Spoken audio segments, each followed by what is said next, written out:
일본이 디지털 기기를 만들고 전 세계에 판매를 예전부터 하였으나 왜 아직도 행정이나 회사 생활, 일반 생활에서 구닥다리 아날로그 시스템이 남아있을까요?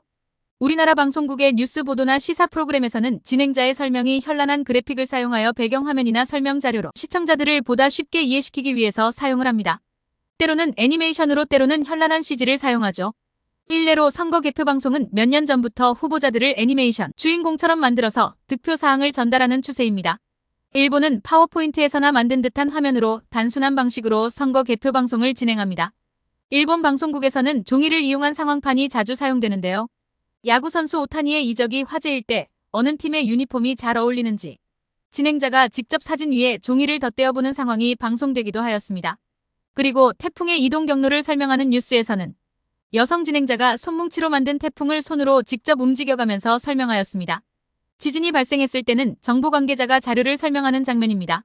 종이 상황판이 아닌 스크린으로 설명하고는 있지만 유심히 화면을 보면 글자나 그림이 일반 문서 그대로를 비추고 있습니다. 화면 속에 누군가는 페이지를 넘겨주고 있고 지진 상황을 보고하는 자료는 확대를 하더라도 알아볼 수 없을 만큼 깨알같이 적혀 있습니다.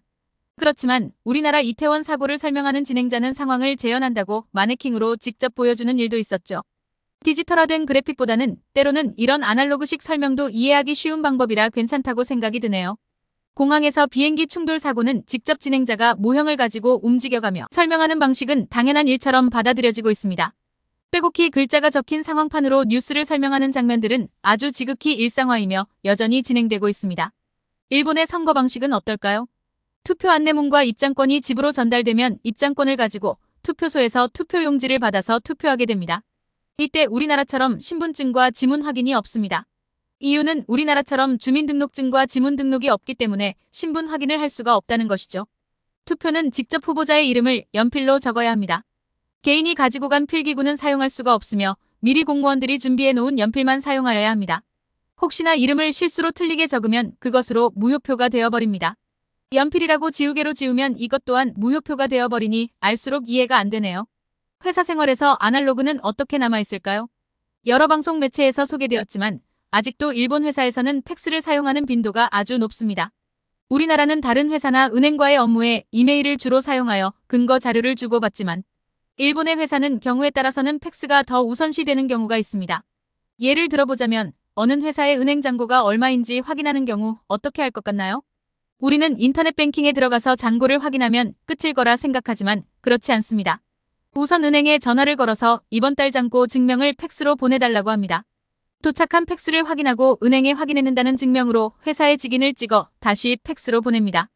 PDF 파일로 변환해서 이메일로 보내도 충분하지만 이메일을 보내지 않는 이유는 해킹을 당할 수 있다는 불안감도 한몫합니다.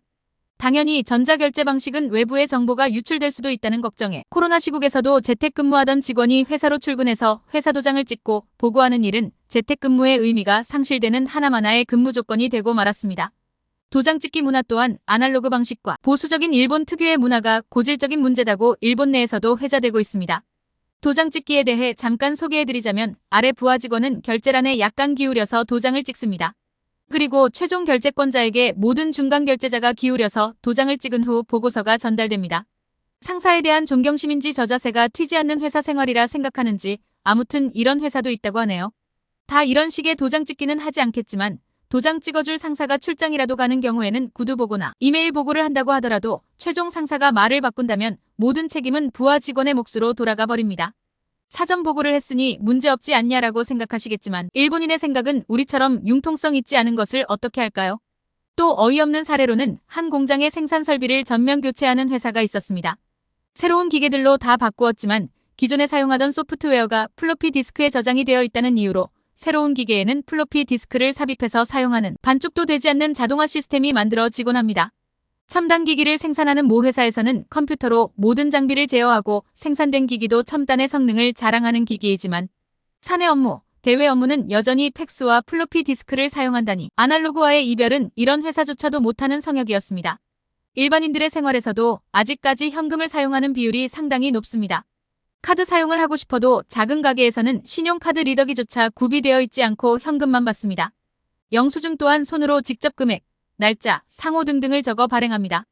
불과 몇 년 전만 하더라도 한국 또한 간이 영수증 사용으로 금액보다 더 많은 금액을 기재하여 허위로 회사에 제출하는 등 문제가 많았습니다. 일본은 이러한 수기 영수증이 오히려 금액 위조가 하기 힘들며 이 수기 영수증을 오히려 더 신뢰한다는 믿지 못할 말을 하는 일본인도 있습니다. 우리로서는 도저히 이해가 가지 않는 사고방식입니다.